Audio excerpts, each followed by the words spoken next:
Hello friends, welcome back to the my new video guys and my YouTube channel guys. Today friend we are going to talk about guys how can we enable button navigation setting in our Poco phone and how can we use button navigation setting. So friends, you don't have guys your three button navigation setting guys. We want to enable your three button navigation. So friend, how can you enable your three button navigation? Today I will show you in this video guys. So before starting video friend, first of all you can subscribe the channel guys, click the bell icon and like my video. So first of all guys, we will on our phone setting guys. After on phone setting guys, scroll it friends, you can see guys your home screen setting guys. Click on your home screen setting guys. And friends, you can see guys your system navigation setting guys. Tap on system navigation guys. As you can see your button navigation setting guys, tap here and guys you can use your button navigation setting from here guys.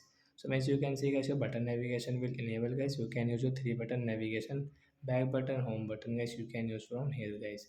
And guys your gesture navigation will disable in your Poco phone. So like that guys, you can enable your button navigation and you can disable your gesture navigation. So that's it guys, thanks for watching the video, bye guys.